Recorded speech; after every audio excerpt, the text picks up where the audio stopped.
വിചാരിച്ചപ്പോ ഈ മാസം ഫെബ്രുവരിയിൽ നമുക്ക് രണ്ടാമത്തെ പടിയിലേക്ക് പോവാം.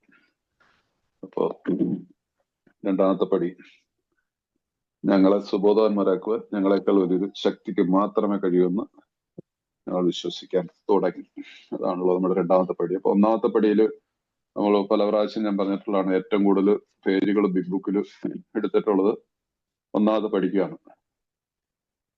മലയാളത്തിൽ 50, ഡോക്ടറുടെ അഭിപ്രായങ്ങളും കൂടിയിട്ട് 50 പേജുണ്ട്. 50 പേജ് എന്ന് പറഞ്ഞാൽ ഇവിടെ പ്രോഗ്രാമിന്റെ 12 പടികളുടെ കുറിച്ചുള്ള വിശദീകരണം ബിഗ് ബുക്കിൽ 103 പേജാണ്. ആ 103 പേജില് 50 പേജ് എന്ന് പറഞ്ഞാൽ ഒരൊറ്റ പടിയെ കുറിച്ചാണ് സംസാരിക്കുന്നത്. ഡോക്ടർ അഭിപ്രായം ഒരു ലേഖനമാണെങ്കിൽ അതിനകത്ത് ഒന്നാമത്തെ പടിയെ സംബന്ധിച്ചുള്ള മദ്യപാനിയെ കുറിച്ചുള്ള ഒരു വിവരണം അദ്ദേഹം നമുക്ക് വരുന്നു ആദ്യമായിട്ട്. പിന്നെ ബില്ലിന്റെ കഥ, ഒരു പരിഹാരമുണ്ട്, മദ്യാസക്തിയെ പറ്റി കൂടുതൽ വിവരങ്ങൾ. ഇത്രയുമാണ് ഒന്നാമത്തെ പടിക്ക് മാത്രം. അത് 50 പേജുണ്ട്. അപ്പൊ അതിന്റെ ഇമ്പോർട്ടൻസ് നമുക്ക് മനസ്സിലാക്കണം. ആ ഇമ്പോർട്ടൻസും നമ്മൾ പലപ്പോഴും മറന്നു പോകുന്നു. അതാണ് നമുക്ക് ആൽക്കഹോളിക്സ് അനോണിമസിനെ പറ്റിയിട്ടുള്ള ഒരു വലിയൊരു പെശക്. അതെവിടെയോ അത് കുറെ വർഷങ്ങളായിട്ടത് നടന്നു പോകുന്നുണ്ട്. എവിടെയോ തെറ്റായിട്ടുള്ളൊരു വഴിയിൽ കൂടി നമ്മളെല്ലാവരും സഞ്ചരിക്കുന്നുണ്ട്, അല്ലെങ്കിൽ നമുക്ക് ശരിയായിട്ടുള്ള ഒരു ദിശയിലേക്ക്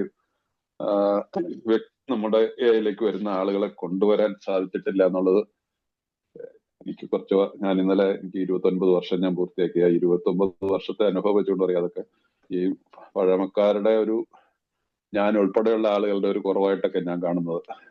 ഒരു പരിധി വരെ, മുഴുവനായിട്ടൊന്നും ആവണമെന്നില്ല, എങ്കിൽ പോലും ഇതൊന്നും ആയിരുന്നില്ല നമ്മുടെ എയുടെ റിക്കവറി റേറ്റ് മുമ്പ്. ഇന്ന് അത് വളരെ പുറകോട്ടാണ്. ഏതായാലും ആ കാര്യകാരണങ്ങളിലേക്കൊന്നും ഞാൻ പോകുന്നില്ല. ഇപ്പൊ നമ്മളുടെ ഗ്രൂപ്പിലുള്ളവരോട് നമ്മളുടെ അനുഭവങ്ങൾ പങ്കുവയ്ക്കാം. അതാണ് എനിക്ക് പറയാൻ പറ്റും. പക്ഷെ ഇങ്ങനൊരു വശമുണ്ട് ആൽക്കഹോളിക്സ് അനോണിമസിലെ ഇന്നത്തെ രീതിക്ക്. അപ്പൊ 50 പേജിന്റെ നമ്മള് ഈ 5 ആഴ്ചകളിൽ അതിൽ നിന്ന് എടുത്തിട്ടുള്ള ഭാഗങ്ങൾ ഒന്നാമത്തെ പടിയിലും, പിന്നെ 12 പടികളും 12 പാരമ്പര്യങ്ങളുടെ 12 പടികളിലുള്ള ഒന്നാമത്തെ പടികളിൽ നിന്ന് എടുത്തിട്ടുള്ള ബുക്കിൽ നിന്ന് എടുത്തിട്ടുള്ളതും, പിന്നെ എന്റെ അനുഭവങ്ങളും എന്റെ സ്പോൺസേഴ്സ് പറഞ്ഞു തന്ന കാര്യങ്ങളൊക്കെയാണ് നമ്മൾ ഇതുവരെ. ഇനിയിപ്പോ നമുക്ക് ഇന്ന് മുതൽ രണ്ടാമത്തെ പടിയിലേക്ക് പോകാം. രണ്ടാമത്തെ പടിയിൽ എനിക്ക് തോന്നുന്നു 5, 12, 4 വ്യാഴാഴ്ച ഉണ്ടാവും. 4 വ്യാഴാഴ്ചയിൽ ചിലപ്പോ ഒരു വ്യാഴാഴ്ച ഉണ്ടാവത്തില്ലായിരിക്കണം. ഒരാഴ്ച കുറച്ച് ദിവസത്തേക്ക് ഞാൻ വാരണാസിയിലായിരിക്കും. അപ്പൊ എനിക്ക് നോക്കാൻ സമയം ഉണ്ടെങ്കിൽ എനിക്ക് അവിടെ നിന്നുകൊണ്ട് വാരണാസിയിൽ നിന്ന് മീറ്റിംഗ് കൂടാൻ സാധിക്കുന്ന സാഹചര്യം ഉണ്ടെങ്കിൽ തീർച്ചയായിട്ടും നമുക്ക് അടുത്ത ആഴ്ചയിലാണ് ഞാൻ അടുത്ത ആഴ്ച വാരണാസിയിൽ എന്ന് പറഞ്ഞാൽ ഇന്ന് 5-ാം തീയതി അല്ലെ, 12-ാം തീയതി.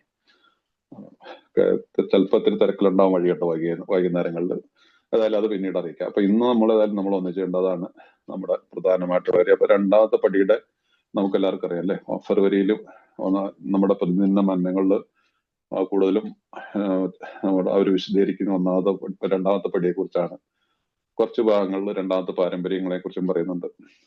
അപ്പൊ ഇന്നിപ്പോ നമുക്ക് ആ രണ്ടാമത്തെ പടിയിലേക്ക് എന്ന് പറഞ്ഞാൽ ഇതൊരു ഒന്നാമത്തെ പടിക്ക് ശേഷം, ഒന്നാമത്തെ പടി നമുക്ക് ബോധ്യമായാൽ മാത്രമാണ് നമുക്ക് രണ്ടാമത്തെ പടി മനസ്സിലാവുള്ളൂ. രണ്ടാമത്തെ പടിയെ ശരിക്കും തന്നെ മനസ്സിലാക്കിയാലാണ് നമുക്ക് മൂന്നാമത്തെ പടിയിലേക്ക് പോകാം. ഈ 1, 2, 3 പടികള് കൃത്യമായ രീതിയിൽ നമുക്ക് നമ്മളുടെ കഴിവിനനുസരിച്ച്, കഴിവിന് എന്താണ്, സത്യസന്ധതയ്ക്ക് അനുസരിച്ച് മനസ്സിലായി. നമ്മൾ സത്യസന്ധതയോടുകൂടി പ്രോഗ്രാം നമ്മൾ ചെയ്തിട്ടുണ്ടെങ്കിൽ ആരും വെയിറ്റ് ചെയ്യത്തില്ല 4-ാമത്തെ പടിക്ക്. അപ്പൊ സത്യസന്ധതയുടെ കുറവാണെന്ന് ഞാൻ പറയുന്നില്ല. പക്ഷെ എവിടെയോ ഞാൻ പറഞ്ഞില്ല, തുടക്കത്തിൽ ഞാൻ പറഞ്ഞ കാര്യം, എവിടെയോ ഒരു ഒരു ശരിയായിട്ടുള്ള ദിശയിലേക്ക് പലപ്പോഴും അംഗങ്ങൾ പോകുന്നില്ല എന്നുള്ളത് ഇന്നത്തെ ഒരു യാഥാർത്ഥ്യമാണ്. അതിന് എന്റെ അനുഭവത്തിൽ പറയുന്ന കേട്ടോ, അത് എല്ലാവരും അംഗീകരിക്കണമെന്നൊന്നും ഞാൻ പറയത്തില്ല. അപ്പൊ നമ്മളുടെ ഈ ഒന്നാമത്തെ പടിയുടെ അവസാന ഈ മദ്യാസക്തിയെ പറ്റി കൂടുതൽ കാര്യങ്ങൾ എന്നുള്ള ചാപ്റ്ററിന്റെ അവസാന ഭാഗത്ത് നമുക്ക് തരുന്നൊരു, ഇത്രയും തകർന്നടിഞ്ഞ ഒരു സമൂഹം, യാതൊരു വിധത്തിലും ഒരു രക്ഷയും ഇല്ല എന്നുള്ള രീതിയിൽ നമ്മളുടെ മുമ്പിൽ എന്ന് പറയുന്ന എല്ലാ നമ്മൾ കഴിഞ്ഞ ആഴ്ചയിലൊക്കെ തോന്നിയത് നമ്മളൊരു ടേണിംഗ് പോയിന്റ് എന്ന് പറഞ്ഞിട്ട് വഴിത്തിരിവിൽ നിൽക്കുന്നു എന്നുള്ളതായിരുന്നല്ലോ നമ്മുടെ ടോപ്പിക്. ആ വഴിത്തിരിവിൽ നിന്നാണ് ആ ഒരു ജംഗ്ഷൻ പോയിന്റിൽ എത്തി നമ്മൾ അവസാനം ഇടിച്ചു നിൽക്കുകയാണ്. 4 വശവും നോക്കുമ്പോൾ എല്ലായിടത്തും ക്ലോസ്ഡ്, റോഡ് ക്ലോസ്ഡ് എന്നൊക്കെ പറഞ്ഞ ചിലത് നമ്മുടെ നാട്ടിലൊക്കെ പണി നടക്കുമ്പോൾ എഴുതി വെച്ചിട്ടില്ല എന്ന് പറഞ്ഞാൽ എന്റെ മുമ്പിലും എന്റെ സ്വന്തം അനുഭവത്തിലും എന്റെ മുമ്പിൽ എല്ലായിടത്തും ഞാൻ നോക്കിയപ്പോ എന്താണ്, closed, there is no way out. പുറത്തേക്ക് പോകാനായിട്ട് ഒരു വഴിയും കാണുന്നില്ല. ആ മദ്യത്തിന്റെ ആ എന്താ പറയുന്ന ആ വലയം 4 ചുറ്റും ബെൽവിൽസൺ ഉപയോഗിച്ചിരിക്കുന്ന ചെളിമണ്ണൽ എന്റെ 4 ചുറ്റും വന്നടിഞ്ഞിരിക്കുന്നു. എനിക്ക് മൂവ് ചെയ്യാൻ പറ്റുന്നില്ല. Alcohol became my master. മദ്യമായിരുന്നു എന്റെ, മലയാളത്തിൽ അതിന് ആ വാക്ക് ആൽക്കഹോൾ ബിക്കെയിം മാസ്റ്റർ. മദ്യമായിരുന്നു എന്റെ സ്നേഹിതൻ എന്താണെന്ന്. മലയാളത്തിൽ അത് തെറ്റായിട്ട് എഴുതുന്നു. മദ്യമായിരുന്നു എന്റെ ശത്രു എന്ന് തന്നെ എഴുതി വെച്ചിരുന്നത്. അതിന്റെ തെറ്റാണ്. സോ മദ്യമായത്തിന് ഞാൻ അടിമയായി കഴിഞ്ഞിരുന്നു. എന്റെ മുമ്പിൽ യാതൊരു മാർഗമില്ലാത്തൊരവസ്ഥ. അപ്പൊ അതിന് ശേഷം അതൊരു സുഹൃത്ത് പറഞ്ഞില്ലേ, അദ്ദേഹം 3 മാസത്തെ മീറ്റിങ്ങിന് ശേഷം ഇപ്പൊ കുറച്ച് വർഷമായ ചരിത്രം പറയുന്നില്ല, സന്തോഷമുള്ള കാര്യമാണ്. പക്ഷെ ഈ 3 മാസത്തില് ഉണ്ടാവുന്നതിന് മുമ്പ് ഒരു ദിവസം ഉണ്ടായിരുന്നു നമ്മുടെയൊക്കെ ജീവിതത്തിൽ. എല്ലാവരും 3 മാസം റിക്കവറിയിൽ ഇപ്പൊ 3 മാസം കഴിഞ്ഞിട്ട് പലരും ഉണ്ടാവും ഇതിനകത്ത്.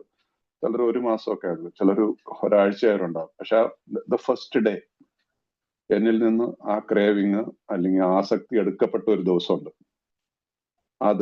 ആ ദിവസമാണ് നമ്മുടെ മുമ്പിൽ ഒരു വാതിൽ തുറക്കുന്നത്.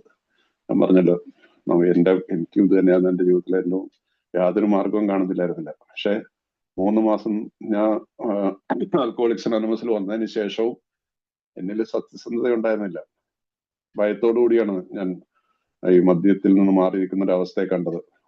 ഒരു ഭയം, നമ്മുടെ ഡോക്ടർ ബോബിന്റെ കഥ കൊടുത്തിട്ടുണ്ടല്ലോ, ഡോക്ടർ ബോബിന്റെ ദുസ്വപ്നം എന്ന് പറഞ്ഞിട്ട്, the nightmare of doctor Bob എന്ന് പറഞ്ഞിട്ട്.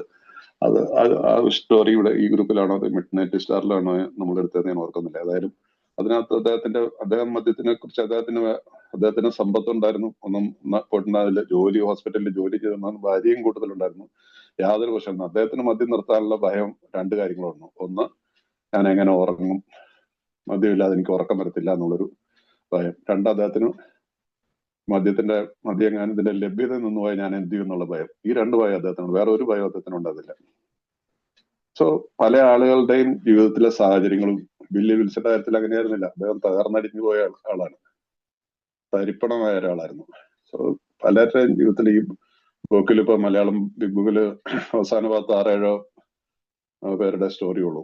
നമ്മുടെ ഇംഗ്ലീഷ് ബുക്കില് പല എഡീഷനിലായിട്ട് 42ഓളം ആളുകൾ. ഇപ്പോഴത്തെ 4th എഡീഷനിൽ എനിക്ക് 42 സ്റ്റോറീസ് ഒക്കെ ഉണ്ട്. ഈ 42 സ്റ്റോറീസിലുള്ള ആളുകളുടെയും കഥകള്, അവരുടെ സാഹചര്യങ്ങളെല്ലാം വ്യത്യസ്തമാണ്. പലരുടെയും ജീവിതത്തിലെ അനുഭവങ്ങൾ വ്യത്യസ്തമാണ്.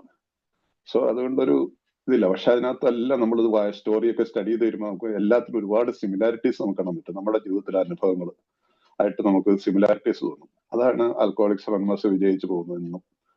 പല എഡീഷനിലും കുറച്ച് സ്റ്റോറീസ് മാറ്റിയിട്ട് വേറെ പുതിയ സ്റ്റോറീസ് ചേർത്തിട്ടുണ്ട്, അങ്ങനെയാണല്ലോ. പക്ഷെ എത്ര ഒന്നാമത്തെ എഡീഷൻ മുതലുള്ള സ്റ്റോറീസ് നമ്മൾ നോക്കിയാലും എല്ലാത്തിലും നമുക്ക് സിമിലാരിറ്റീസ് കാണാൻ പറ്റും. അപ്പൊ ഇവിടെ 1ാമത്തെ പടിയുടെ കുറിച്ച് നമുക്കൊരു കൃത്യമായ ബോധ്യം ഈ സ്റ്റോറീസ് എഴുതിയ എല്ലാവർക്കും ഉണ്ടായിരുന്നു, ഇന്നും നമുക്കും ഉണ്ട്. 1939 ഇവർ എഴുതിയതെല്ലാം ആദ്യമായിട്ട് എഴുതുന്ന ബുക്ക് രൂപത്തില്. അതിനെ നമ്മൾ വളരെ ഒരു മതത്തിലുള്ള ഒരു ഗ്രന്ഥത്തിനോട് നമ്മൾ കാണിക്കുന്ന നമ്മൾ ഇതും ഒരു ആൽക്കഹോളിക്സ് അനോണിമസിനെ ഒരു മതമായിട്ട് തന്നെ കാണണം. ശരിയല്ലേ? ഒരേ പ്രശ്നങ്ങളുള്ള ആളുകളുടെ ഒരു സമൂഹമാണ് നമുക്കൊരു എല്ലാവർക്കും ഒരു പ്രശ്നം. അതിന്റെ സൊല്യൂഷനും ഒന്നാണ്, അല്ലാതെ ഡിഫറെന്റ് സൊല്യൂഷൻ അല്ല. ജീവിത സാഹചര്യങ്ങൾ വ്യത്യാസമായിരിക്കും, അടി തെറ്റിയ അനുഭവങ്ങൾ വ്യത്യാസമായിരിക്കാം. പക്ഷെ ഇതിനകത്തുള്ള ഏക കാര്യം അടി പറ്റി എന്നുള്ളതാണ്. സൊല്യൂഷൻ എന്നുള്ളത് ഈ നമ്മളോട് ഒരു സജസ്റ്റ് ചെയ്തിരിക്കുന്നതാണ്. അപ്പൊ അതുകൊണ്ട് നമുക്ക് ആ ഭാഗത്ത് വരുമ്പോൾ നമുക്ക് 1ാമത്തെ പടിയുടെ അവസാനിക്കുന്ന ഈ മദ്യാസക്തിയെ പറ്റി കൂടുതൽ കാര്യങ്ങൾ എന്നുള്ള ആ ഭാഗത്ത് വരുന്ന 42ാമത്തെ പേജിൽ പറയുന്നുണ്ടെന്നാണ്. അതുപോലെ തന്നെ പ്രധാനപ്പെട്ട ഒരു കണ്ടെത്തലായിരുന്നു. എന്താ പറയാ, ഞാൻ ആദ്യം കണ്ടെത്തുന്നു, ഞാനൊരു മദ്യവാസക്തനാണ്, എന്റെ ജീവിതം അനിയന്ത്രിതമാണ്. ഇതാണല്ലോ ഈ 42 പേജുമായി 8 പേജ് ഡോക്ടറുടെ അഭിപ്രായങ്ങളായിട്ട് 50 പേജിൽ കൂടി വരുന്ന നമുക്കുള്ള കണ്ടെത്തൽ അതായിരുന്നു. ആ പ്രധാനപ്പെട്ട കണ്ടെത്തല് അതുപോലെ തന്നെ പ്രധാനപ്പെട്ട മറ്റൊരു കണ്ടെത്തലായിരുന്നു. എന്താണ്? ഈ ആത്മീയ തത്വങ്ങൾ, ഈ ആത്മീയ തത്വങ്ങൾ എന്റെ ജീവിതത്തിലെ എല്ലാ പ്രശ്നങ്ങളും പരിഹരിക്കുന്നത്. യു സി, തുടക്കത്തില് ഒരു ഇതിന് നമ്മൾ സാധാരണ വാഗ്ദാനങ്ങൾ വായിച്ചു പോകുന്നില്ല എല്ലാ ദിവസവും, എല്ലാ മീറ്റിങ്ങുകളിലും വായിക്കുന്ന വാഗ്ദാനങ്ങൾ. അത് ഏറെ 9ാമത്തെ പടി കഴിയുമ്പോഴാണ് ആ വാഗ്ദാനത്തിന്റെ പേജ് വരുന്നത് അല്ലെ. 82ാമത്തെ പേജില്, മലയാളത്തിലാണെങ്കിൽ 82, ഇംഗ്ലീഷിലാണെങ്കിൽ 84ാമത്തെ പേജില്. പക്ഷെ തുടക്കത്തില് ശ്രദ്ധിച്ചു നോക്കി നിങ്ങൾ, ഈ ബുക്കില് നിങ്ങൾ ബുക്കുള്ളവരെടുത്ത് നോക്കി മാർക്ക് ചെയ്ത് വെച്ചാൽ നല്ലതാണ്. ഇത് നമ്മുടെ ഉള്ളിൽ തറയണം. അതുപോലെ തന്നെ പ്രധാനപ്പെട്ട ഒരു കണ്ടെത്തലായിരുന്നു ആത്മീയ തത്വങ്ങൾ എന്റെ ജീവിതത്തിലെ എല്ലാ പ്രശ്നവും. അത് മദ്യം മാത്രമല്ല, സാമ്പത്തിക പ്രശ്നം മാത്രമല്ല, ആരോഗ്യ പ്രശ്നം മാത്രമല്ല, കുടുംബ പ്രശ്നം മാത്രമല്ല, ഭാര്യ ഭർത്താവ് തമ്മിലുള്ള പ്രശ്നങ്ങൾ മാത്രമല്ല, what ever any problem of an alcoholic, ഒരു മദ്യപാനാസക്തന്റെ ജീവിതത്തിൽ വരാവുന്ന എന്തു പ്രശ്നങ്ങൾക്കും പരിഹാരം ഉണ്ടാവുന്ന ഒരു എഴുതി വെച്ചിരിക്കുന്നതാണ്. അത് ഇന്നും ഞാൻ ഉറപ്പിച്ചു പറയാം, ഇന്നും അതിനകത്ത് ഒരു മാറ്റമില്ല. എന്തെങ്കിലും അതിനകത്ത് പാകപ്പിഴകൾ ഉണ്ടാവുന്നുണ്ടെങ്കിൽ നമ്മൾ ഈ പ്രോഗ്രാം ചെയ്തിട്ടില്ല എന്നുള്ളൂ. ഈ പ്രശ്നങ്ങൾ, എല്ലാ പ്രശ്നങ്ങളും, അപ്പൊ പ്രശ്നങ്ങൾ പരിഹരിക്കാനുള്ള ഒരു മാർഗമായിട്ട് ഇതിനെ കണ്ടെടുത്തിട്ട് കാര്യമില്ല. മനസ്സിലായില്ലേ? ഈ ആത്മീയ തത്വങ്ങളെ ഞാൻ ഫോളോ ചെയ്തിരിക്കണം. അതിനനുസരിച്ച് ഞാൻ ജീവിച്ചാൽ മാത്രമേ പറ്റുള്ളൂ. പ്രശ്നങ്ങളൊക്കെ ജീവിതത്തിലുണ്ടോ, ഈ ആത്മീയ തത്വങ്ങൾ പാലിക്കപ്പെട്ടാലും ജീവിതത്തിൽ പ്രശ്നങ്ങളുണ്ടാവും. പക്ഷെ എന്ത് പ്രശ്നത്തെ നേരിടാനുള്ള ശക്തി നമുക്ക് കിട്ടും. ആ ശക്തിയെ തിരിച്ചറിഞ്ഞാൽ പിന്നെ നമുക്ക് ഭയമില്ല, പുതിയൊരു സ്വാതന്ത്ര്യവും അല്ലെ. അതല്ല നമ്മൾ അനുഭവിക്കുന്നത്, സമാധാനം നമ്മൾ അനുഭവിക്കാൻ പോകുന്നു. നമ്മുടെ വാഗ്ദാനങ്ങളിൽ പറയുന്നത് അത് ഇപ്പോഴേ നമ്മളോട് ഒരു വാഗ്ദാനം ഇത് ചെയ്ത് കഴിഞ്ഞ് പടികൾ 9ാമത്തെ പടി കഴിയുമ്പോഴാണ് പറയുന്നത്. അപ്പൊ അത് കഴിയുമ്പോൾ അവിടെ ഒരു അതിനെ ഉറപ്പിച്ചു പറയാണ്, yes, this is the promise. They will always materialize if we work for them. If we work for them. വാഗ്ദാനങ്ങൾ വായിച്ചിട്ട് അവസാനം പറയുന്നത് എന്താണ്? ഇതൊക്കെ സഫലമാവും എപ്പോഴാണ്? നമ്മൾ അതിനുവേണ്ടി പ്രയത്നിച്ചാൽ. പ്രയത്നിക്കാതെ പറ്റത്തില്ല. അപ്പൊ ആ ഒരു വാഗ്ദാനം തുടക്കത്തിൽ തന്നെ 1ാമത്തെ പടി എന്ന് പറയുന്നുണ്ട്. അതിന്റെ ചാപ്റ്റർ അവസാനിക്കുന്നത് നമ്മൾ കഴിഞ്ഞ പ്രാവശ്യവും വായിച്ചാണ്. എന്നാലും അത് എപ്പോഴും നമ്മൾ ഓർക്കണം. ആദ്യത്തെ കുടിയുടെ കാര്യത്തിൽ അമിത മദ്യപാന രോഗിക്ക് ചില സമയങ്ങളിൽ ചെറുത്തു നിൽപ്പിന് യാതൊരു മാനസികമായ ഉപാധിയുമില്ല.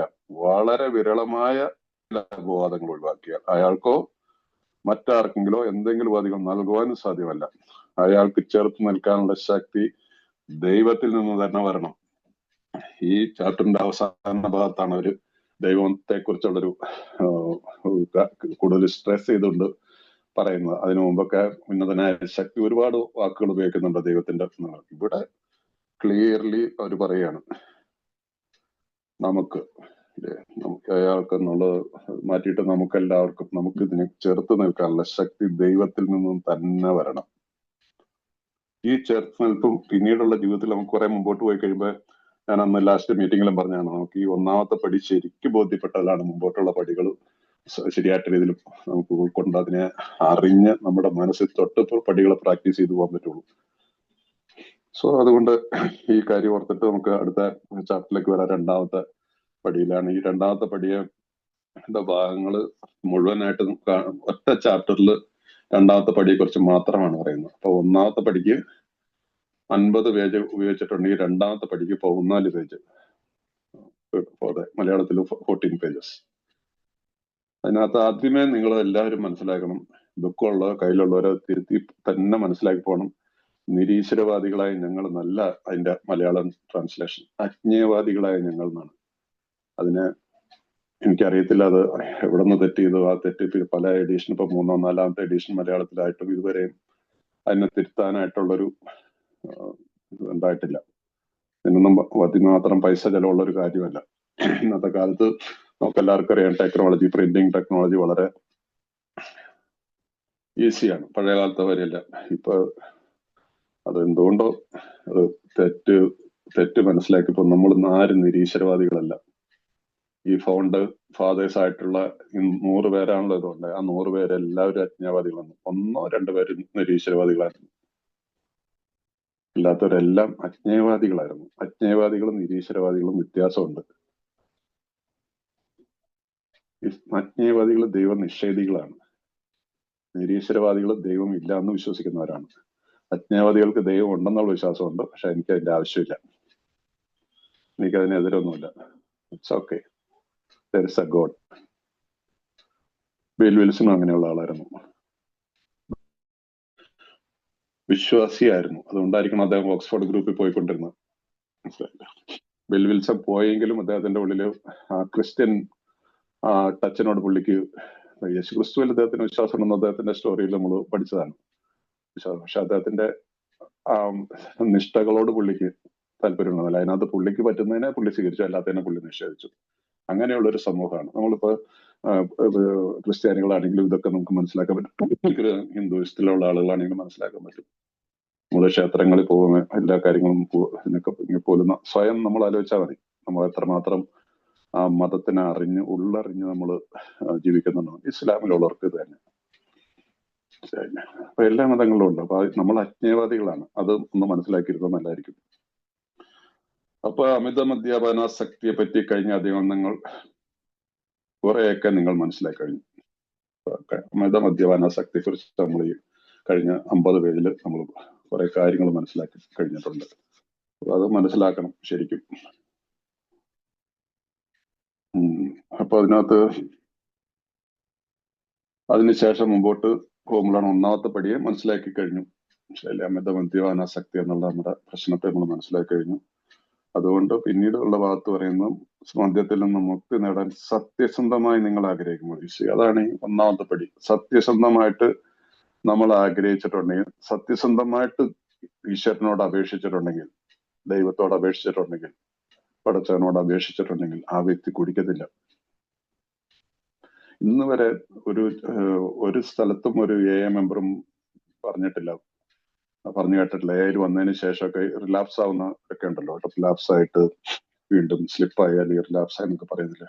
ഒരാൾ പോലും പറഞ്ഞു കേട്ടിട്ടില്ല, ഞാൻ കുടിക്കുന്നതിന് ഏറ്റവും പരമാവധി ശ്രമിച്ച് ഞാനൊരു പൈന്റ് മേടിച്ച് വെച്ചിട്ട് ദൈവത്തിന്റെ മുമ്പിലോ ഈശ്വരന്റെ മുമ്പിലോ പടച്ചവനെ കുറിച്ച് ഓർത്ത് അത് നിസ്കരിച്ചിട്ട് ഞാൻ കുടിച്ചെന്ന് പറഞ്ഞ് ഇന്ന് വരെ ആരും ചെയ്തിട്ടില്ല, കേട്ടിട്ടില്ല, അങ്ങനെ ചരിത്രമില്ല. അപ്പൊ സത്യസന്ധത എവിടുന്ന് നമ്മുടെ നഷ്ടപ്പെടുന്നു, അപ്പൊ നമ്മുടെ റിലാപ്സുകൾ നടക്കുന്നതാണ്. സത്യസന്ധത ഇത് തന്നെയാണ് നമ്മുടെ ജീവിതത്തിലെ മറ്റു കാര്യങ്ങളിലേക്ക് വരുമ്പോഴൊക്കെ നമ്മുടെ സ്വഭാവത്തിലുള്ള വൈകല്യങ്ങള്, സ്വഭാവ ദൂഷ്യങ്ങൾ ഒക്കെ നമുക്കറിയാലോ.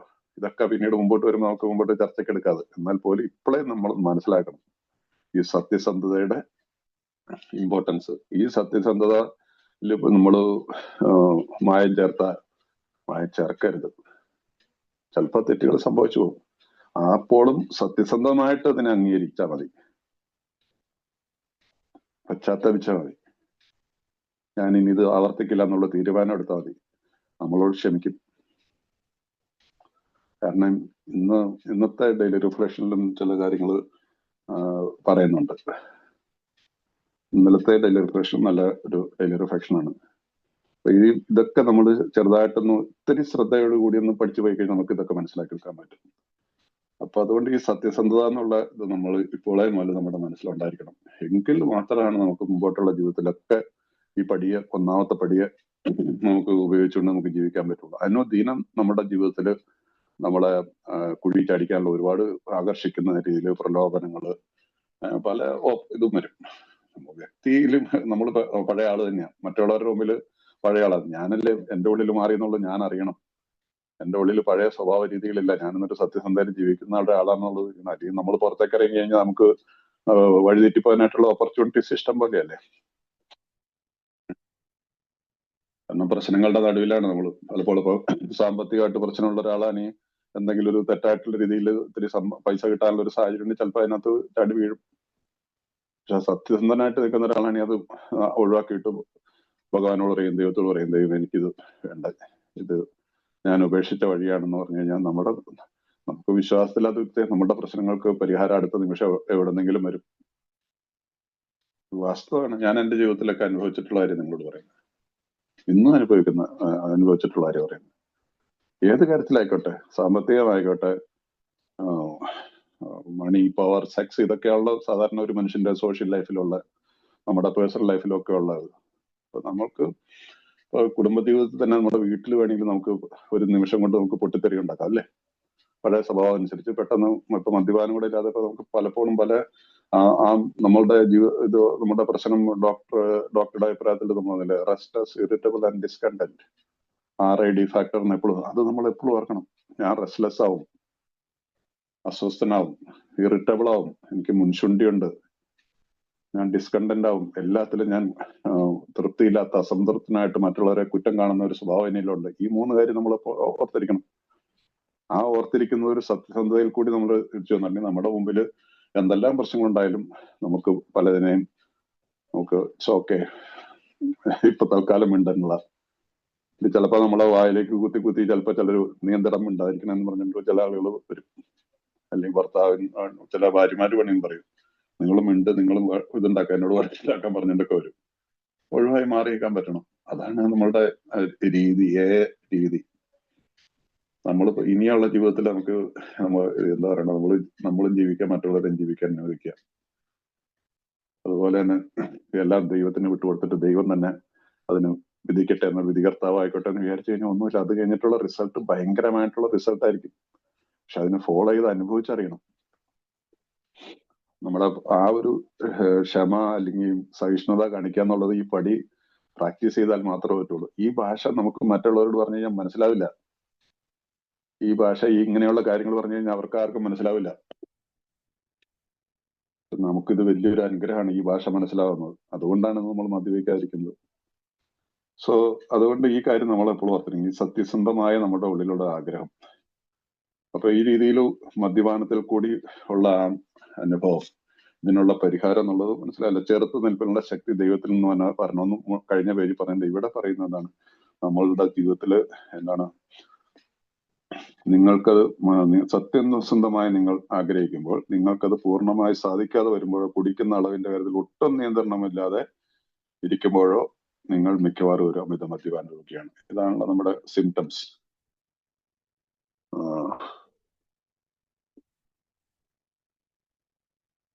അതാണ് നമ്മുടെ സിംറ്റം. അഥവാ നമ്മുടെ ഡോക്ടറുടെ അഭിപ്രായം മുതൽ 3 ചാപ്റ്ററിൽ വിശദീകരിച്ചിരിക്കുന്നതിന്റെ ഒരു സമ്മറി ഇതാണ്. മദ്യത്തിൽ നിന്ന് മുക്തി നേടാൻ സത്യസന്ധമായി നിങ്ങൾ ആഗ്രഹിക്കുമ്പോൾ, നിങ്ങൾക്കത് പൂർണ്ണമായി സാധിക്കാതെ വരുമ്പോഴോ, കുടിക്കുന്ന അളവിന്റെ കാര്യത്തിൽ ഒട്ടും നിയന്ത്രണമില്ലാതെ ഇരിക്കുമ്പോഴോ നിങ്ങളൊരു അമിത മദ്യപാന രോഗിയാണ്. അത് ഇതിനു വരെയുള്ള ചാപ്റ്ററിന്റെ ഒരു സമ്മറിയാണെന്ന് ഓർത്തിരിക്കുക.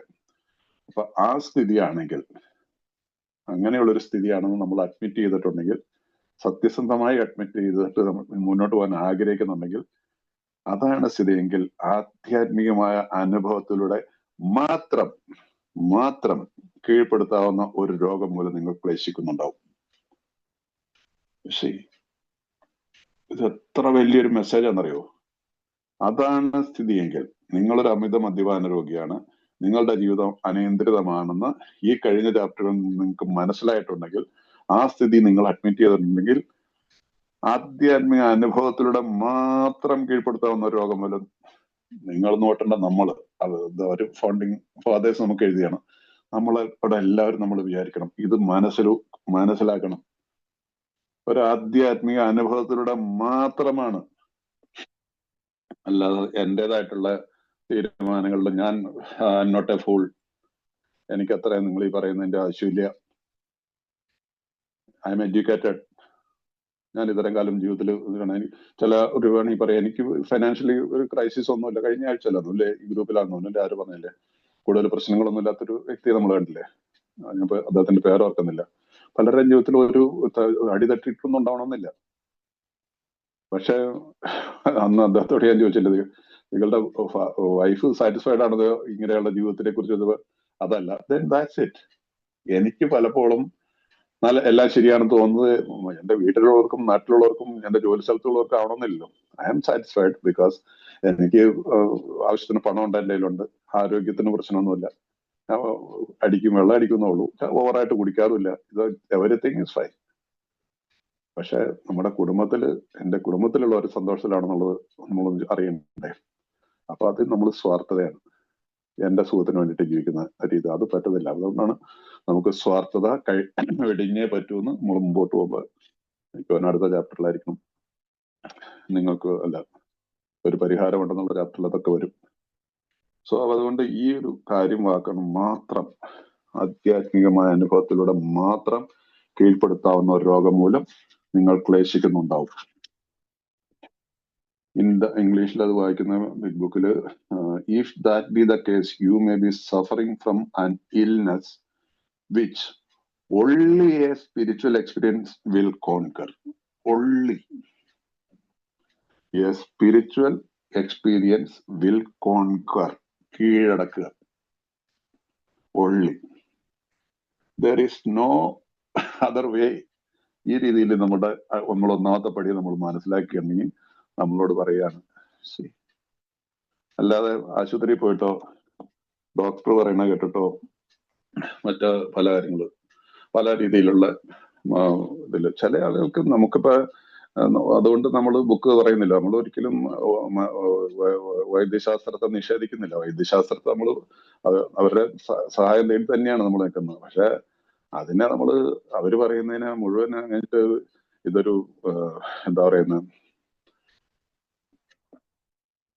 മെഡിസിൻ കൊണ്ട് അല്ലേ, മെഡിസിൻ ഇറ്റ്സ് പറയല്ലോ, there is no chemical solution for a spiritual problem.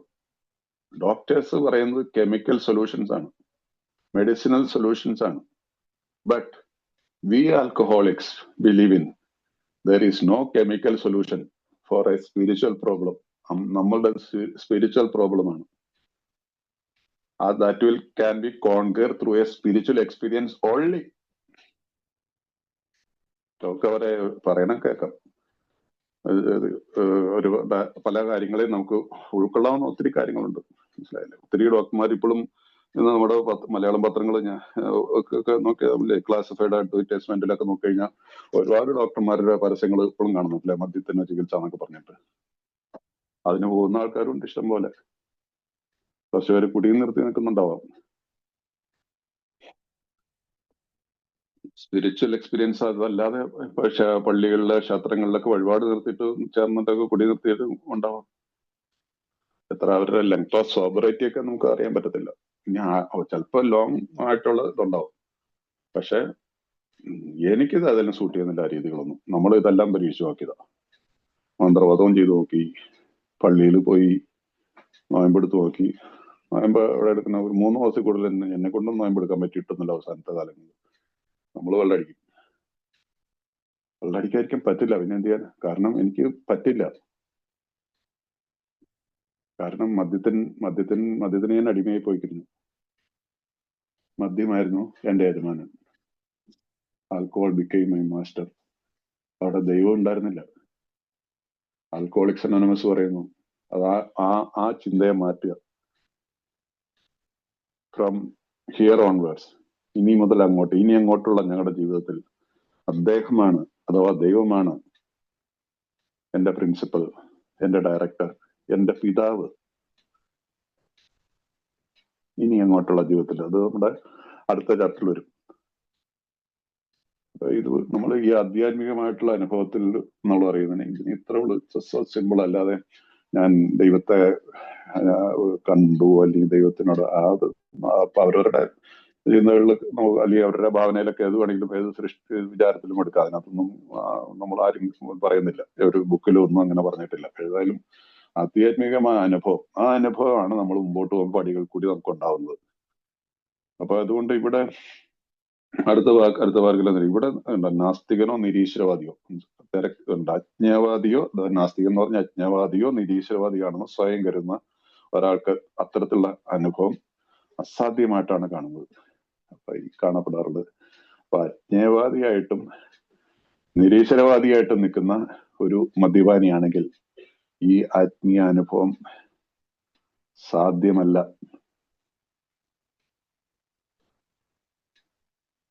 ഇത് മനസ്സിലാക്കണം. സോ എനിക്ക് ഐ കെയിം ടു ബിലീവ്, ആ വിശ്വാസം നമ്മളിൽ ഇവിടെ മുതലുണ്ടാവണം. ഈ ഇതൊക്കെ മാറ്റിവെക്കണം. എൻ്റെ അറിവും ദൈവത്തെക്കുറിച്ചുള്ള എൻ്റെ കാഴ്ചപ്പാടുകള്, പല ചർച്ചകള്, വാഗ്വാദങ്ങളൊക്കെ, വാക്ക് തർക്കങ്ങളൊക്കെ, തർക്ക വിഷയം, ചിലർക്ക് തർക്കങ്ങൾ ഒരു രസമായിട്ട് ജീവിക്കുന്ന ഒരുപാട് ആളുകളുണ്ട്, മനസ്സിലായില്ലേ? ഈ തർക്കങ്ങളെല്ലാം മാറ്റിവെച്ചിട്ട് സിംപ്ലി അഡ്മിറ്റ്, വിശ്വസിക്കുക.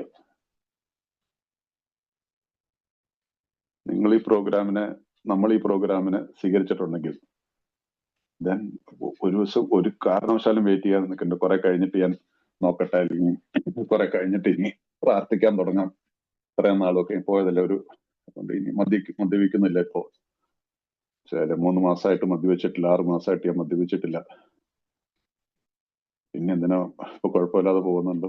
പള്ളിയും ക്ഷേത്രങ്ങളോ മറ്റു ആചാരങ്ങളോ ഒന്നും എനിക്ക് വിരോധവും ഇല്ല. സോ ഓക്കെ, എനിക്ക് തോന്നുന്നത് ഇറ്റ് വിൽ നോട്ട് വർക്ക്. എന്തിനാ ഈ പ്രോഗ്രാമിൽ മുമ്പോട്ട് പോവുകയാണെങ്കിൽ നമ്മൾ ഈ പാതയിലേക്ക് വരും, ആധ്യാത്മികതയിലേക്ക് നമ്മൾ വരും. പിന്നെ എന്തിനാ അത് മടിച്ചു നിൽക്കേണ്ട വല്ല ആവശ്യമുണ്ടോ? Don't wait. ജസ്റ്റ് ഫേക്ക് ആയിട്ടെങ്കിലും പ്രാർത്ഥിക്കാൻ തുടങ്ങാം. ഫേക്കായിട്ട്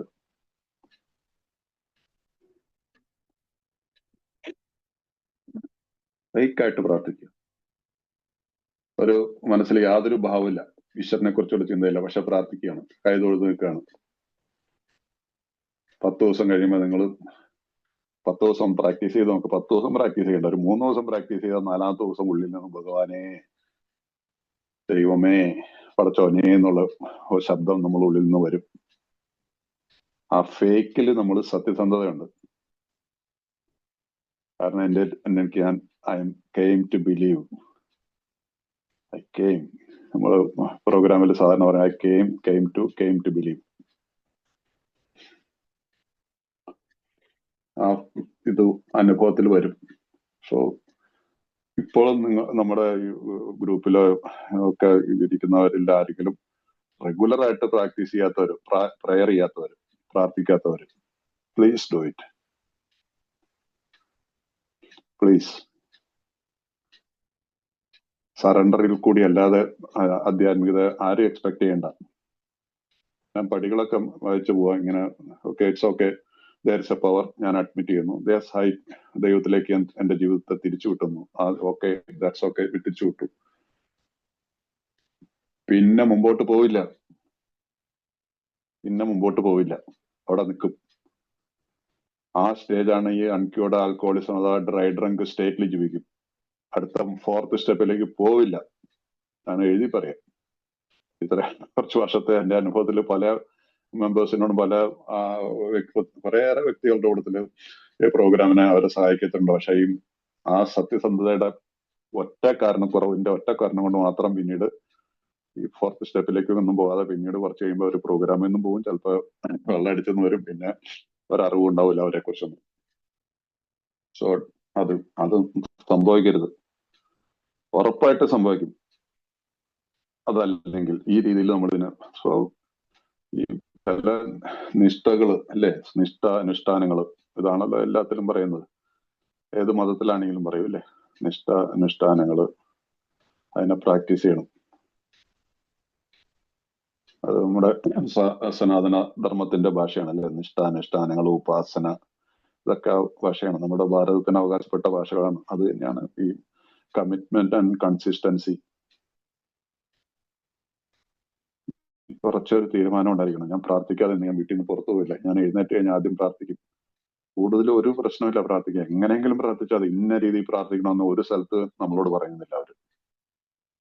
ഇന്ന രീതിയിൽ മുട്ടുകുത്തി ഒന്ന് പ്രാർത്ഥിക്കണോ, കൈ തൊഴുതൊന്ന് പ്രാർത്ഥിക്കണോ എന്നും പറയുന്നത്. പ്രാർത്ഥിക്കുക എന്ന് പറയുന്നത്, അത് പ്രാർത്ഥിച്ചു വരുമ്പോൾ നമ്മളുടെ മുമ്പിൽ തന്നെ എങ്ങനെ പ്രാർത്ഥിക്കണം എന്നുള്ളത് നമുക്ക് തന്നെ യോജിച്ച രീതിയിൽ ഒരു ഇത് വരും. ആഗ്രഹം നമ്മളുണ്ടായി മനസ്സിൽ കരുതിയാൽ മതി. സോ പ്രാർത്ഥിക്കുക എന്നുള്ളതാണ് ഇമ്പോർട്ടന്റ്. എങ്ങനെ പ്രാർത്ഥിക്കുക എന്നുള്ളത് ഇന്ന് യാതൊരു പ്രസക്തിയുമില്ല. അത് സംഭവിക്കും. അപ്പൊ അതിനനുസരിച്ചുള്ള സാഹചര്യങ്ങൾ നമ്മുടെ ജീവിതത്തിലേക്ക് വരും. അതിനനുസരിച്ച് നമ്മളെ വഴി കാണിച്ചു തരാനായിട്ടുള്ള ആളുകൾ നമ്മുടെ ജീവിതത്തിൽ വരും. അത് നിന്നായിരിക്കും, സ്പോൺസറുടെ രൂപത്തിലായിരിക്കും, അതല്ലെങ്കിൽ ഒരു സ്പിരിച്വൽ ലൈഫിലാണെങ്കിൽ അങ്ങനെയുള്ള ആധ്യാത്മികതയെ കുറിച്ച് അറിവുള്ള ആളുകളായിരിക്കാം. അങ്ങനെയുള്ള ആളുകളൊക്കെ നമ്മുടെ ജീവിതത്തിലേക്ക് വരും.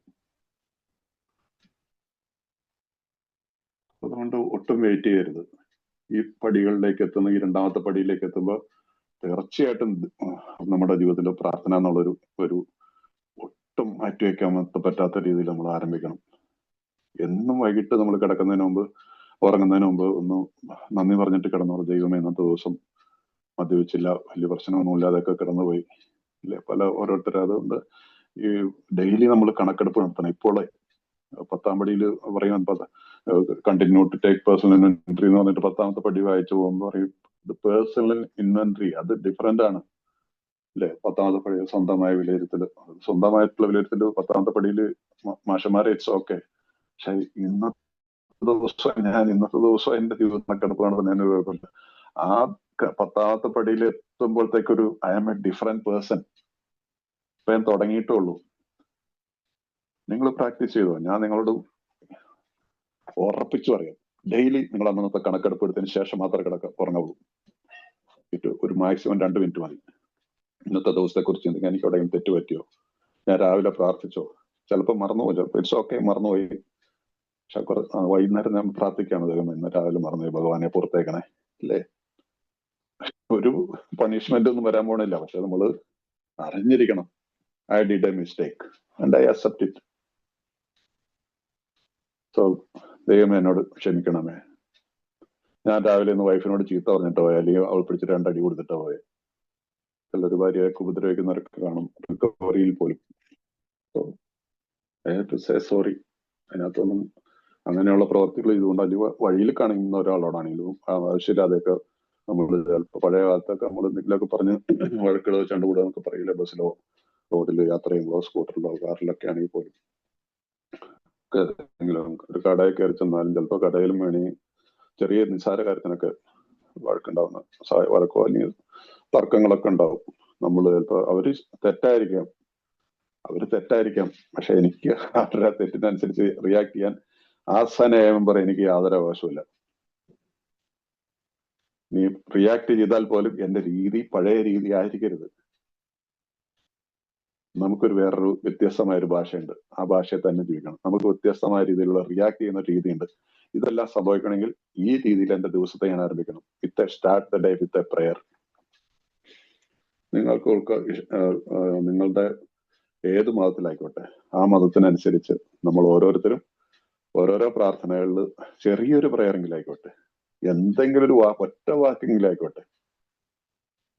രാവിലെ എണീക്കുമ്പോൾ എന്താ നമ്മുടെ ഡെയിലി റിഫ്ലക്ഷനിലായിട്ട് ഏതൊരു ദിവസം പറയുന്നില്ല, simplest prayer, thank God I am alive. ഒരു ദിവസത്തെ ഡെയിലി റിഫ്ലക്ഷൻ ഉണ്ട്, ഇത് ദിവസം എനിക്കറിയത്തില്ല. The best prayer, easy prayer.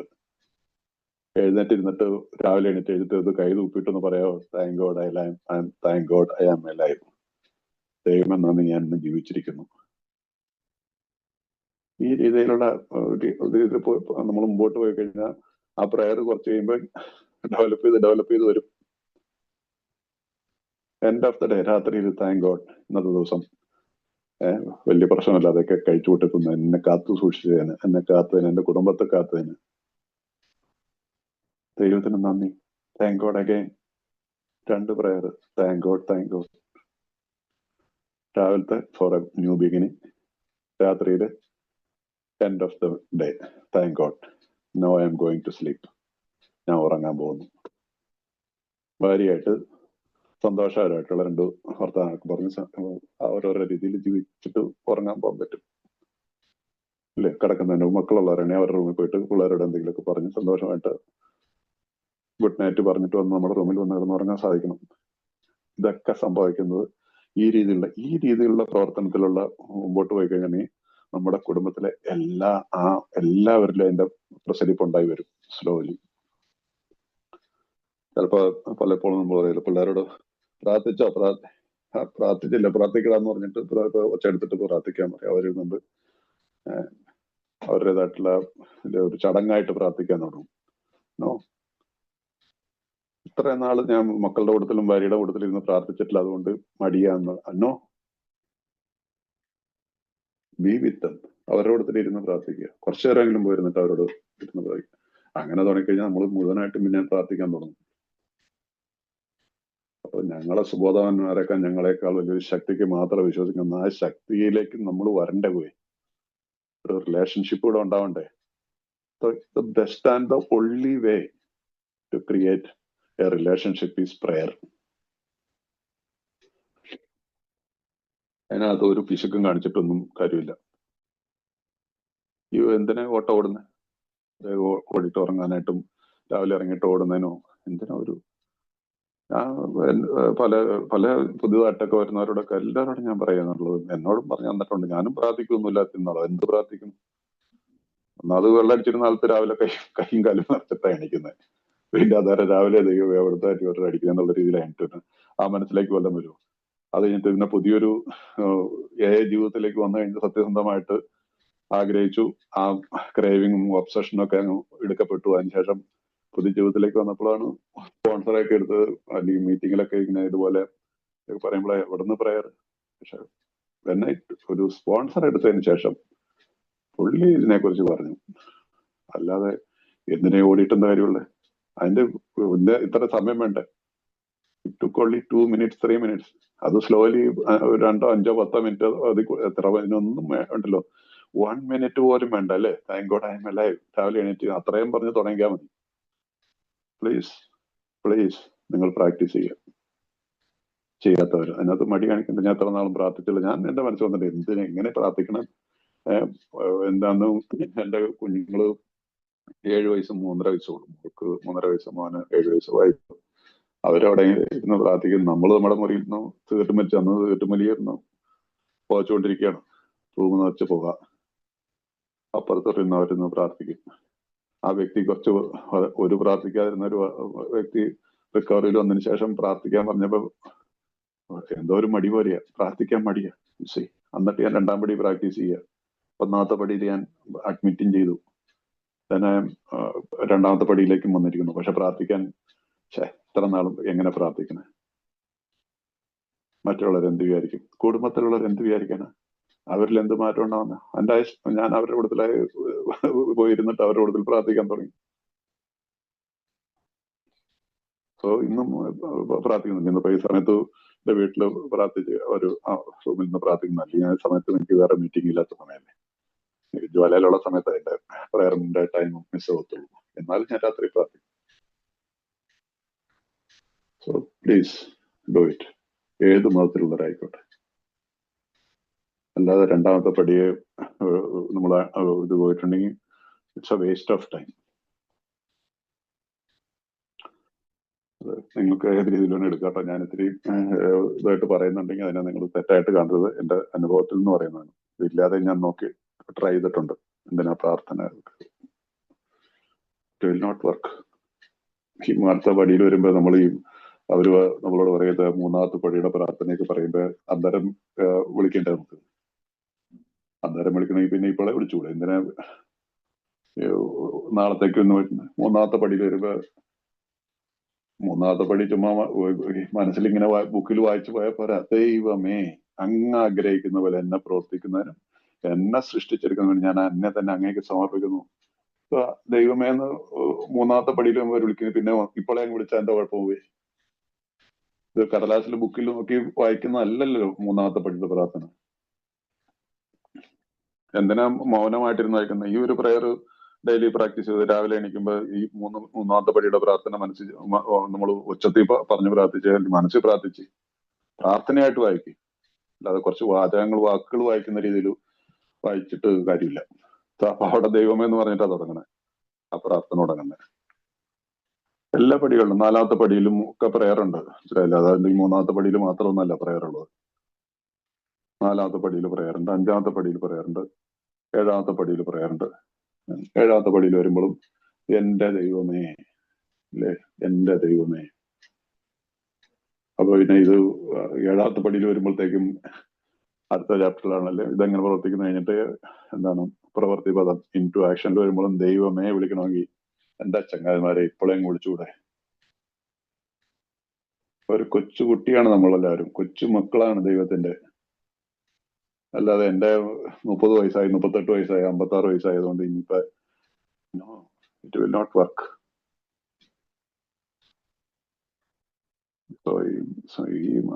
ഈ ജീവിതം, ഈ ആധ്യാത്മിക ജീവിതം എൻജോയ് ചെയ്ത് ജീവിക്കണം.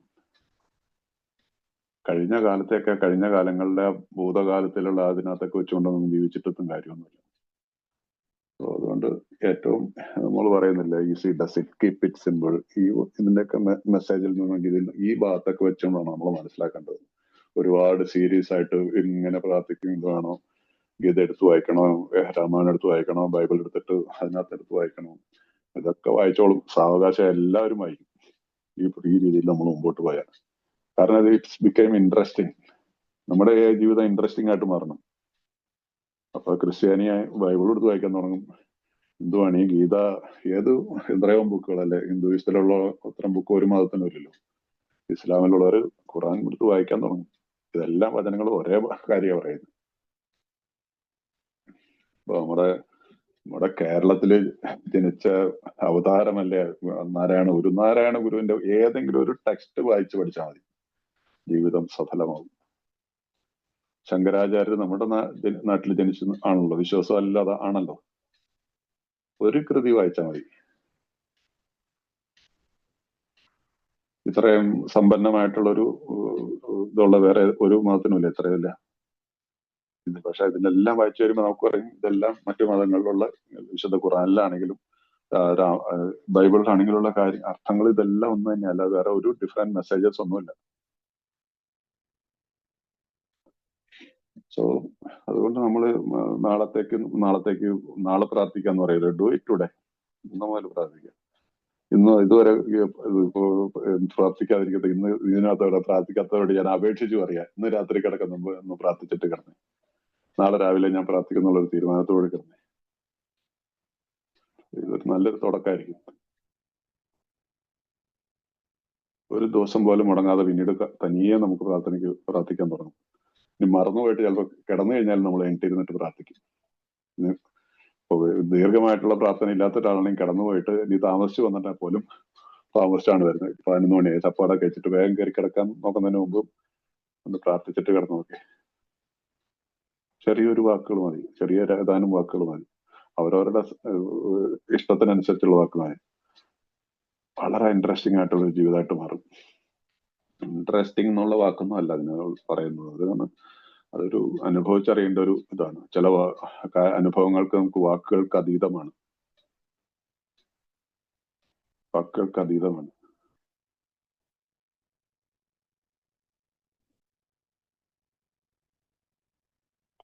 സോ ഈ അനുഭവം അസാധ്യമായിട്ട് നമുക്ക് ഈ വിശ്വാസം, നമ്മൾ ഉറച്ച വിശ്വാസത്തിൽ വന്നില്ലെങ്കിൽ ഈ അജ്ഞേയവാദിയായിട്ട് നിരീശ്വരവാദിയായിട്ട് ജീവിച്ചാന്ന് വിചാരിച്ചു കഴിഞ്ഞാൽ ഈ പ്രോഗ്രാമിൽ വിജയിക്കാൻ സാധ്യതയില്ല. ഒരു തുടക്കത്തിൽ തന്നെ പറയുന്നത്. അതുകൊണ്ടാണ് ഈ അനുഭവം അസാധ്യമാണ്, ആധ്യാത്മിക അനുഭവം അസാധ്യമാണ്. അജ്ഞേയവാദി ആയിക്കോട്ടെ, നിരീശ്വരവാദി ആയിക്കോട്ടെ. അങ്ങനെയുള്ളവരാണെങ്കിൽ, അങ്ങനെയുള്ളൊരു കുടിയനാണെങ്കിൽ ഒന്നുകിൽ അമിത മദ്യപാൻ രോഗി മരിക്കാൻ വിധിക്കപ്പെടുക, അല്ലെങ്കിൽ ആത്മീയ അടിസ്ഥാനത്തിൽ ജീവിക്കാം. നമ്മുടെ മുമ്പിൽ 2 വഴികളുള്ളൂ. ഒന്നല്ലെങ്കിൽ ഈ ജീവിതത്തിൽ ജീവിച്ചിട്ട് അമിത മദ്യപാനിയായിട്ട് പിന്നെ വെള്ളം അടിക്കാതെ ആയാലും നരക ജീവിതം അനുഭവിച്ച് മരിക്കുക, അല്ലെങ്കിൽ ആധ്യാത്മികമായ അടിസ്ഥാനത്തിൽ ജീവിക്കുക. ഇവയിൽ ഒന്ന് മാത്രം മുമ്പിൽ ഉണ്ടായിരുന്ന അവസ്ഥ അഭിമുഖീകരിക്കേണ്ടി വരുന്ന എപ്പോഴും എളുപ്പമായില്ല. ഇവയിൽ ഒന്ന് മാത്രം നമ്മളുടെ മുമ്പിൽ ഒരു കാലത്ത് ഒരേ ഒരു വഴി ഉണ്ടായിരുന്നുള്ളൂ, വെള്ളമടിച്ച് ജീവിക്കുകയാണ്. ആൽക്കഹോളിക്സ് അനോണിമസ് നമ്മളുടെ മുമ്പിൽ ഒരു പുതിയൊരു വഴി തുറന്നു വരികയാണ്, ഒരു ആത്മീയ അടിസ്ഥാനത്തിൽ ജീവിക്കുക. സോ ഈ ഓപ്പർച്യൂണിറ്റി കിട്ടുക എന്നുള്ളത് അത്ര എളുപ്പമല്ല. ഭാഗ്യവാന്മാരാണ് നമ്മൾ.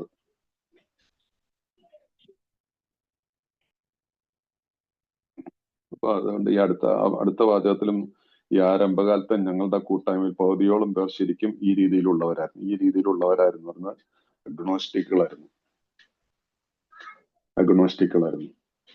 അത് എല്ലായിടത്തും ഒന്ന് മനസ്സിലായില്ലേ? നമുക്ക് ആർക്കെങ്കിലും ഗ്രൂപ്പിലുള്ളവർക്ക് പറയാൻ പറ്റും, ഞാൻ നല്ലൊരു വിശ്വാസത്തിന്റെ പാതയിൽ എന്റെ മതത്തിന് അധിഷ്ഠിതമായിട്ട് മാത്രമാണ് ഞാൻ ജീവിച്ചിട്ടുള്ളത്. എന്നും ഞാൻ പ്രാർത്ഥിക്കായിരുന്നു, എല്ലാ നോയമ്പുകളും എടുക്കുമായിരുന്നു, എല്ലാ വ്രതാനുഷ്ഠാനങ്ങളും ഞാൻ പാലിച്ചിട്ടുണ്ടെന്ന് പറയാൻ പറ്റുന്നവരാരെങ്കിലും കാണോ? എനിക്ക് തോന്നുന്നില്ല ആരെങ്കിലും കാണും.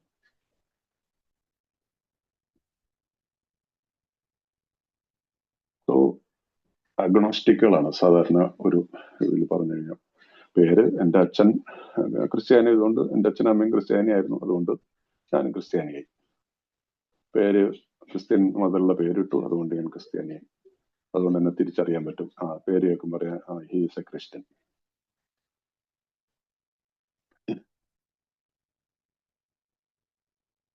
നമ്മുടെ ജീവിതത്തിന്റെ രീതി കണ്ടിട്ട് പറയണം ഇയാളൊരു എന്താണ് ആത്മീയതയിൽ ജീവിക്കുന്ന ഒരു വ്യക്തിയാണെന്ന്. അതല്ലേ വേണ്ടത്.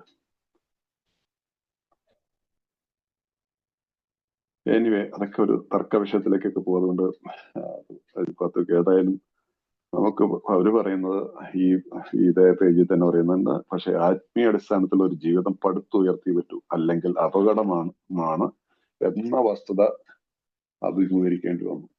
കാരണം നമ്മുടെ മുമ്പിൽ ഈ പരീക്ഷണങ്ങൾ ഇപ്പൊ ഏൽ വന്നതിന് ശേഷമൊക്കെ നമുക്ക് പലപ്പോഴും അറിയില്ല, ചില ആളുകൾ റിലാപ്സ് ആയിട്ടൊക്കെ എന്തെല്ലാം പ്രശ്നങ്ങൾ ഉണ്ടായിട്ട് മരിക്കുന്നുണ്ടല്ലേ. അപ്പൊ ഈ നമുക്ക് ഇത് ആത്മീയമായിട്ടുള്ള രീതിയിലുള്ള അടിസ്ഥാനത്തിലുള്ള ദാറ്റ് ഈസ് ദ ഫൗണ്ടേഷൻ.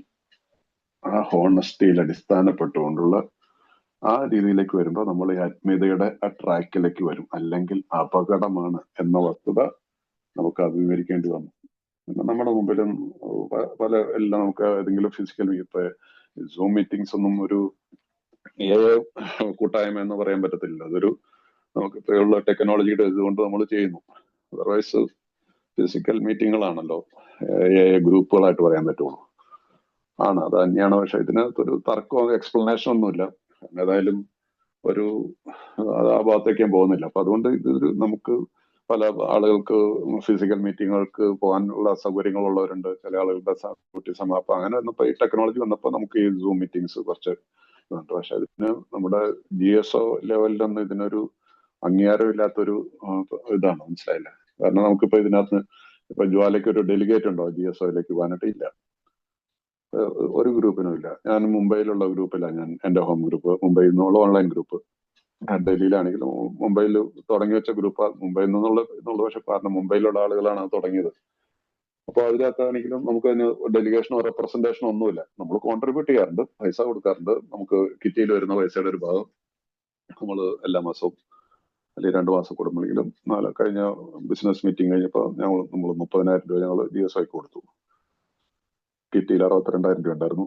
2 വർഷത്തേക്കുള്ള പൈസ അഡ്വാൻസ് ആയിട്ട് നമ്മൾ സൂക്ഷിച്ചു വെച്ച് സൂം പുതുക്കാനൊക്കെ ആയിട്ട് അതൊക്കെ ചെയ്യും. GSOയ്ക്ക് പൈസ കൊടുക്കും, GSO വാങ്ങുകയും ചെയ്യും നമ്മുടെ. പക്ഷെ നമുക്ക് യാതൊരു അംഗീകാരമില്ല, GSOയിൽ നമുക്ക് യാതൊരു റെപ്രസെന്റേഷനും ഇല്ല. എനിവേ അത് ഞാനിങ്ങ് സൂചിച്ചിട്ടുണ്ട്. അപ്പൊ അതുകൊണ്ട് നമുക്കിവിടെ ഈ ആത്മീയ അടിസ്ഥാനത്തിലുള്ള ജീവിതം പടുത്തുയർത്തിയേ പറ്റും. അപ്പൊ അതിന് നമുക്ക് ഇതിന് അല്ലെങ്കിൽ പിന്നെ എന്ന് വെച്ചിട്ടുണ്ടെങ്കിൽ അപകടമാണെന്നുള്ള വസ്തുത അംഗീകരിക്കേണ്ടി വന്നു. അത് നമ്മൾ കേൾക്കുന്നതാണ് ഗ്രൂപ്പുകളിൽ മീറ്റിങ്ങുകളിൽ പോകുമ്പോഴാണ്. അല്ലെ ഓരോരുത്തരുടെ അപകടകരമായ രീതിയിൽ പലർക്കും റിക്കവറിയിൽ പല സംഭവങ്ങളും പോയിട്ടുണ്ട്. സോ അപ്പൊ ആത്മീയതയിൽ ജീവിച്ചേ പറ്റുള്ളൂ. അപ്പൊ അതിനുശേഷം വീണ്ടും ഈ നാസ്തികരോ നിരാശികളും സ്വയം കരുതി വരുന്നതാണ്. നിങ്ങൾ മനസ്സമാനം നഷ്ടപ്പെടേണ്ടവരാണെന്ന് ആണ് ഞങ്ങളുടെ അനുഭവം കാണിക്കുന്നത്.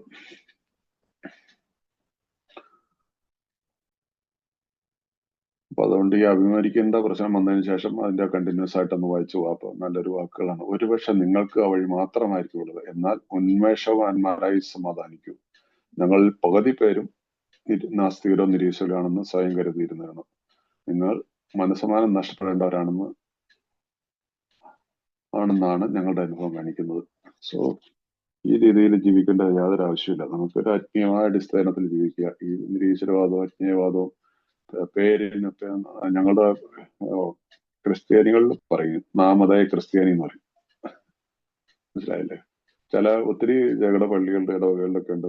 അവിടെ ഒരു വർഷത്തിൽ ചിലപ്പോ ഒരു 2-3 പ്രാവശ്യമൊക്കെ പള്ളി പോകത്തുള്ളൂ. ഇതൊക്കെ വെള്ളിയാഴ്ച ഒരു ദിവസം വേണ്ടി പോകും, ക്രിസ്മസിനൊന്ന് പോകും, അല്ലെങ്കിൽ ഈസ്റ്ററിനൊന്ന് പോകും, പിന്നെ ആരുടെയും കല്യാണം വണ്ടി പോകും. അത്രേ ഉള്ളൂ പള്ളി പോക്ക്. ഭയങ്കര ക്രിസ്ത്യാനിയാ. പള്ളിയിലേക്ക് പൈസ ഒക്കെ കൊടുക്കുകയൊക്കെ ചെയ്യും, എല്ലാം ചെയ്യും, പക്ഷെ പള്ളി പോകില്ല. ഇനി ചില ചങ്ങാതിമാരുണ്ട് എല്ലാ ഞായറാഴ്ചയും പള്ളിയിൽ പോകും. ഇപ്പോഴും ഞാൻ കാണാറുണ്ട് പള്ളിയിൽ. അവർ പള്ളി പകുതി സമയം പള്ളിയുടെ പുറത്തായിരിക്കും, വലിയ ആശാന്മാരായിട്ട് അവിടെ ചുറ്റിക്കറങ്ങിയാന്ന് പല ചർച്ചകളും കാര്യങ്ങളൊക്കെ ആയിട്ട്. So what's the use? എന്താ അതിന്റെ ആ പോക്കിനൊക്കെ ഉള്ള പ്രയോജനം? അവർ പള്ളിയിലെ വലിയ കമ്മിറ്റികളിലൊക്കെ വലിയ ഇതായിരിക്കും, വലിയ സാർമാരായിരിക്കും. അത് ക്ഷേത്രങ്ങളിലും ഉണ്ടാവും. എനിവേ അങ്ങനെയുള്ളവരെ ദൈവം രക്ഷിക്കട്ടെ. അതുകൊണ്ട് ഈ അടുത്ത സമയം ഉണ്ടോ? അടുത്ത പാരഗ്രാഫ് ഒത്തിരി വ്യാഖ്യാനിക്കാൻ പറ്റിയ ഒരു പാരഗ്രാഫാണ്. അതുകൊണ്ട് നമുക്ക് അത് അടുത്ത ആഴ്ച എടുക്കാം. അപ്പൊ അതുകൊണ്ട് ഇന്ന് നമുക്ക് ഇവിടെ വെച്ച് നിർത്താം. എന്നിട്ട് അടുത്ത ആഴ്ചയിൽ വി വിൽ കണ്ടിന്യൂ. അപ്പൊ ഇന്ന് നമ്മൾ ഈ രണ്ടാമത്തെ പടിയുടെ ഈ ഭാഗം നമ്മളിപ്പോ ഇത്രയും കേട്ടില്ല. അപ്പൊ ഈ നമ്മുടെ സ്വന്തം ജീവിതത്തിൽ, നിങ്ങളുടെയൊക്കെ ജീവിതത്തിലുള്ള രണ്ടാമത്തെ പടിയിലേക്കുള്ള കാൽവെപ്പ് അതെങ്ങനെയാണ് നിങ്ങൾ എന്നെ ചോദിച്ചാൽ പ്രാർത്ഥിക്കുന്നുണ്ടോ, പ്രാർത്ഥിക്കുന്നില്ലെങ്കിൽ എന്തുകൊണ്ടോ പ്രാർത്ഥിക്കാൻ പറ്റാത്ത, എങ്ങനെയൊക്കെയുള്ളതിനെ കുറിച്ചൊക്കെ ഒന്ന് വിചാരിച്ച് മറ്റുള്ളവർക്ക് അത് വലിയൊരു പ്രയോജനപ്പെടും. മനസ്സിലായില്ലേ? അതുകൊണ്ട് നമുക്കൊരു ചർച്ചയ്ക്ക് എടുക്കാം. എന്തെങ്കിലും ചോദ്യങ്ങളൊക്കെ ഉണ്ടെങ്കിൽ നമുക്ക് അതിനകത്ത് എന്നെ കൊണ്ട് അറിയാൻ പറ്റുന്നതാണെങ്കിൽ പറയാം. ഞാൻ ഒരിക്കൽ കൂടി പറയാണ്, ഇതെല്ലാം ഞാൻ പറയുന്നത് എന്റെ നല്ലതുമില്ല നിങ്ങൾക്ക് കിട്ടിയിട്ടുണ്ടെങ്കിൽ എന്റെ സ്പോൺസർമാർ എന്നോട് പറഞ്ഞതാണ്. എന്തെങ്കിലും അവിവേകം പറഞ്ഞിട്ടുണ്ടെങ്കിൽ എന്നിൽ നിന്ന് വന്നിട്ടുള്ള അഹങ്കാരമാണെന്ന് കുട്ടിയാൽ മതി. അതായത് നിങ്ങൾ ഈ ഗ്രൂപ്പിനോട് ഞാൻ കടപ്പെട്ടിരിക്കുന്നു. ഞാൻ ഇന്നലെ 29 വർഷം മദ്യരഹിതമായിട്ടുള്ള ജീവിതത്തിൽ പൂർത്തിയാക്കി. ഇന്നലെ തന്നെ ഞാൻ ഇവിടെ ഡൽഹിയിലെ കത്തീഡ്രലിൽ ഒരു ഗ്രൂപ്പ് ഉണ്ട്. ആ ഗ്രൂപ്പിൽ നിന്ന് തന്നെ ടോക്കൺ മേടിച്ചു. എന്റെ ഒത്തിരിയായ സുഹൃത്തുക്കളുണ്ടായിരുന്നു. 10-70 മെമ്പേഴ്സ് ഉണ്ടായിരുന്നു. എല്ലാനോട് ഉണ്ട്. അന്ന് ആ ദിവസം അവരെല്ലാം കൂടി 100 പേരോളം ഒരു മീറ്റിംഗ്. ഒത്തിരി സ്നേഹത്തോടുകൂടി ആൾക്കാർ, ഞാൻ ഒത്തിരി നാൾ കൂടിയിട്ട് ആ ഗ്രൂപ്പിൽ ഫിസിക്കൽ മീറ്റിങ്ങിന് പോയത് തന്നെ. എന്നാലും എന്റെ ബർത്ത്ഡേ ആയിട്ട് ഒത്തിരി സുഹൃത്തുക്കളൊക്കെ വന്നിരുന്നു. അങ്ങനെ ഒരു നല്ലൊരു സ്നേഹബന്ധം ഇന്ന് ഏതായാലും നിലനിർത്തി പോകുന്നു. നിങ്ങളോട് ഞാൻ നന്ദി പറയുന്നു. കാരണം ഈ ഓൺലൈൻ മീറ്റിങ്ങുകളാണ് എന്നെ ഇന്ന് ഈ ഇതൊക്കെ തയ്ക്കാനായിട്ട് എനിക്ക് പ്രയോജനപ്പെടുന്നത്. അതുകൊണ്ട് നിങ്ങൾ പലപ്പോഴും നിങ്ങളൊക്കെ വരുന്നതിൽ ഒത്തിരി സന്തോഷമുണ്ട്. അതുകൊണ്ട് ഇനിയുള്ള സമയം നമുക്ക് ക്വസ്റ്റ്യൻ ആൻസറോ അല്ലെങ്കിൽ നിങ്ങളുടെ അനുഭവങ്ങളൊക്കെ പങ്കുവെക്കാനൊക്കെ എടുക്കാം. Thank you Sreenu. Thank you very much. Thank you sir. Thank you Thampi സാറേ.